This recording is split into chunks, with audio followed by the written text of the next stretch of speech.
அபூர்வ ராகங்கள்னு ஒரு புது படம் ரிலீஸ் ஆயிருக்கான். அதுல ரஜினிகாந்த்னு ஒரு புது பையன் கருப்பா கலையா ரொம்ப நல்லாவே நடிக்கிறாராம். கூடிய சீக்கிரமே பெரிய ஹீரோ ஆயிடுவார்னு சொல்லிக்கிறாங்க. அபூர்வ ராகங்கள் 1975ஆம் ஆண்டு ஆகஸ்ட் 15ஆம் நாள் வெளியாகிறது. இந்த திரைப்படத்தில் மிஸ்டர் ரஜினிகாந்த் அறிமுகமாகிறார். அவருடைய அறிமுக காட்சியில் ஸ்ருதி பேதம் என்ற குறிப்பு வார்த்தை இடம்பெறுகிறது. ஸ்ருதி பேதம் என்றால் என்ன? சிலர் இன்னும் ஸ்ருதி பேதம் என்றால் அபசகுணம் என்ற பொருளை கொண்டிருக்கின்றனர். ஆனால் கர்நாடக சங்கீதத்தில் ஸ்ருதி பேதம் என்றால் ஸ்ருதி பிழழும் போது, ஸ்ருதி தவறும் போது அங்கு ஏற்படக்கூடிய மாற்றத்தை தான் அவர்கள் ஸ்ருதி பேதமாக கருதுகின்றனர். இதை எப்படி படத்தின் ஊடாக நாம் புரிந்து கொள்வது? அபூர்வ ராகங்கள் இந்த தலைப்பிற்கேற்ப திரைப்படத்தில் அபூர்வ ராகங்களாக இருப்பது திரைப்படத்தினுடைய கதாநாயகிகள் தான். அந்த நாயகிகளுடைய பெயர்கள் ராகங்களின் பெயர்களாக இருக்கிறது. பைரவி மற்றும் ரஞ்சனி. பைரவி மற்றும் ரஞ்சனி ஆகிய ராகங்களினுடைய பெயர்களை கொண்ட பெண்களினுடைய வாழ்க்கை ஸ்ருதியில் ஒரு மிகப்பெரிய மாற்றம் நிகழவிருக்கிறது. அந்த மாற்றத்தை கொடுக்க போவது மிஸ்டர் ரஜினிகாந்தனுடைய அறிமுக கதாபாத்திரமான பாண்டியன் கதாபாத்திரம். ஆக பாண்டியன் கேரக்டரினுடைய இன்ட்ரோ சீனில் இத்தகைய ஸ்ருதி பேதம் என்ற வார்த்தை இடம்பெறுவது அவசியம் என்பது இயக்குனர் கே பாலச்சந்திரனுடைய நோக்கமாக இருந்திருக்கிறது. ஆனால் காலத்தினுடைய நோக்கமும் இதுதானா என பார்த்தோமையானால் காலத்தினுடைய நோக்கம் ஒரு வகையில் இதுவாக இருந்திருக்கிறது. ஆனால் இது மட்டும் தானா என கேள்வி கேட்டால் நிச்சயமில்லை. காலம் இந்த அறிமுக காட்சியோடு ஸ்ருதி பேதம் என்ற இந்த வார்த்தையை இணைத்ததன் வாயிலாக வேறொரு பொருளை நமக்கு உணர்த்த முயற்சி செய்திருக்கிறது. அந்த முயற்சியை புரிந்து கொள்ள நாம் சற்றே இந்த அறிமுக காட்சியை திரும்பி பார்ப்போமே. ஸ்ருதி பேதம் என்ற குறிப்பு வார்த்தை இருக்கிறது. அதற்கு முன்பாக மிஸ்டர் ரஜினிகாந்த் கருப்பு வெள்ளை திரையில் கருப்பு தோலோடு நிற்கிறார். அவருக்கு முன்பாக ஒரு கேட் இருக்கிறது. கிழிந்த ஆடைகளை அணிந்து கொண்டிருக்கிறார். கேட்டின் உள்ளே நுழைந்து பைரவி வீடு இதுதானே என கைகளை கசக்கி கொண்டே தன்னுடைய அறிமுக வசனத்தை பேசுகிறார். இதுதானே அறிமுக காட்சி. இந்த அறிமுக காட்சியை படத்தின் ஊடாக நம்மால் புரிந்து கொள்ள முடியும் அந்த வார்த்தையோடு. ஆனால் அதே சமயம் இதே காட்சிக்கு வேறொரு சூழலை உட்புகுத்தி பார்ப்போமே. இந்திய சினிமா 1975 அந்த இந்திய சினிமாவிற்குள் நுழைவதற்காக ரஜினி காத்திருக்கிறார். அவருக்கு முன்பாக இந்திய சினிமா வெள்ளை பேதம் என்று ஒரு மிகப்பெரிய கேட்டை முன்வைக்கிறது.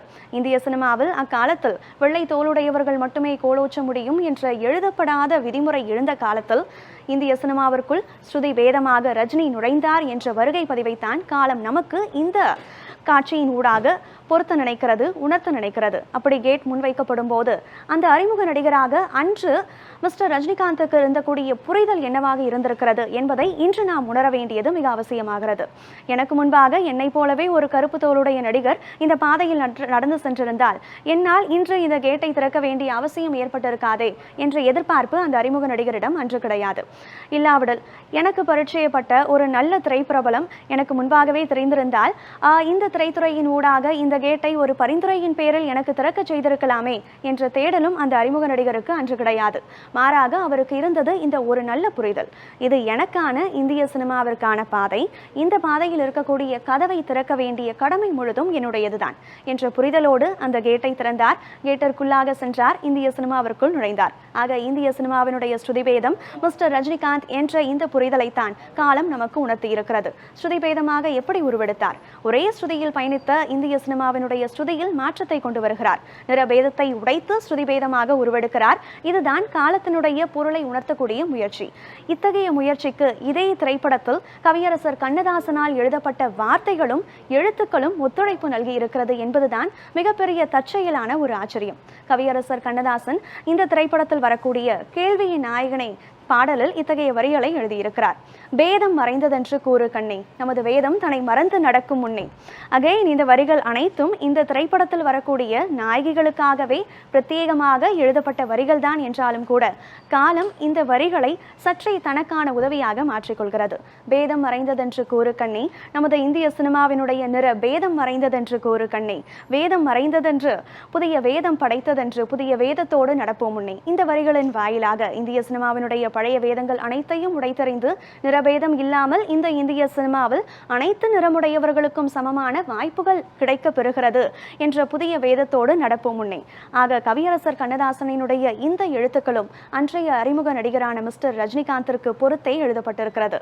ஆக மிஸ்டர் ரஜினிகாந்த் தன்னுடைய முதல் திரைப்படத்தில் ஸ்ருதி பேதமாக அறிமுகமாகிறார். ஆனால் பிற்காலத்தில் காலத்தின் ஊடாக தன்னுடைய ஒவ்வொரு திரைப்படத்திலும் என்டர் ஆகும் போது சூப்பர் ஸ்டார் டைட்டில் கார்டோடு என்டர் ஆகிறார். ஆக இந்த காலகட்டத்தில் அர்த்தத்தில் இதுதான் 50 இயர்ஸ் ஆஃப் ரஜினிசம் செய்திருக்கக்கூடிய மிராக்கிள். இந்த 50 இயர்ஸ் ஆஃப் ரஜினிசம் செய்திருக்கக்கூடிய இந்த அதிசயத்தை புரிந்து கொள்ள மிக எளிமையான முறைகள் இருக்கின்றன. ஆனால் அதை காட்டிலும் சற்றே முயற்சி செய்து இந்த ரஜினிசத்தை ஒரு காம்ப்ளெக்ஸான முறையில் புரிந்து கொள்ள முயற்சித்தால் நமக்கு இதில் இருக்கக்கூடிய அழகியலை ரசிக்க முடியும். எப்படி பந்தயத்திற்கு ஓடக்கூடிய குதிரை முதலில் கேட் ட்ரைனிங் எடுக்கும் இல்லையா, அதே போலத்தான் மிஸ்டர் ரஜினிகாந்த் எடுத்த எடுப்பில் கதாநாயகன் ஆகவில்லையே, கேரக்டர் ரோல்ஸ், அதற்கு பிறகு ஆன்டகனிஸ்ட் ரோல்ஸ். ஆக இத்தகைய ஆன்டகனிஸ்ட் ரோல்ஸ் அண்ட் கேரக்டர் ரோல்ஸின் வாயிலாகத்தான் காலம் இவருக்கு கேட் ட்ரைனிங்கை கொடுத்திருக்கிறது பந்தயத்திற்கு ஓட முற்படுவதற்கு முன்பாக. ஆக குதிரையினுடைய இந்த கேட் ட்ரைனிங்கோடு மிஸ்டர் ரஜினிகாந்தினுடைய இந்த திரைப்பயணத்தையும் நாம் ஒப்பிட்டு பார்ப்போமே. குதிரை இருக்கிறது, கேட்டிற்குள்ளாக செல்கிறது, முதலில் கேட்டை சுற்றி வலம் வருகிறது, கேட்டோடு தனக்கான ஒரு புரிதலை ஏற்படுத்திக் கொள்கிறது அந்த குதிரை. அதே போலத்தான் இந்த புரிதலை காலம் மிஸ்டர் ரஜினிகாந்திற்கு கேரக்டர் ரோல்ஸின் வாயிலாக வழங்கி இருக்கிறது. மிஸ்டர் கே பாலச்சந்திரனுடைய அபூர்வ ராகங்கள் திரைப்படத்தின் ஊடாக மிஸ்டர் ரஜினிகாந்திற்கு கேரக்டர் ரோல்ஸ் வழங்கப்படுகிறது.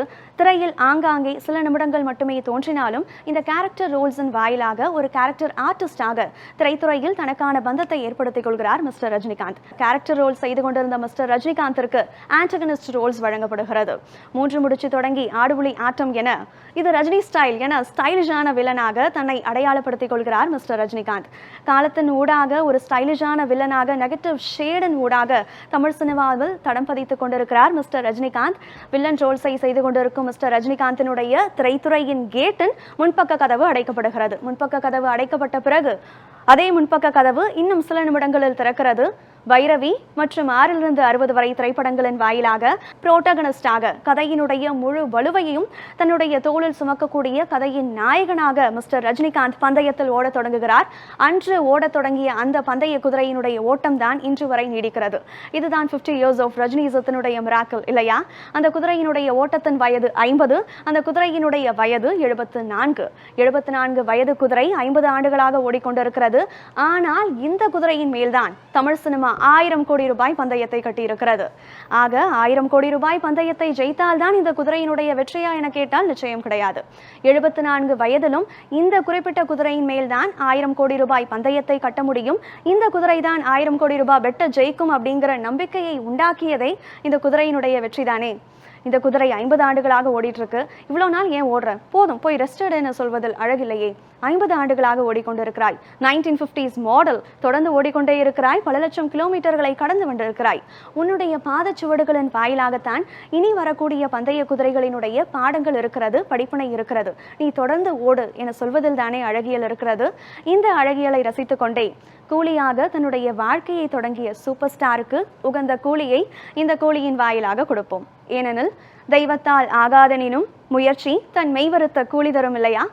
சினிமா பற்றிய சுவாரஸ்யமான இன்னொரு தகவலோடு உங்களை சந்திக்கும் வரை உங்களிடமிருந்து விடைபெறுவது நான் கனகதாரா. நன்றி, வணக்கம்.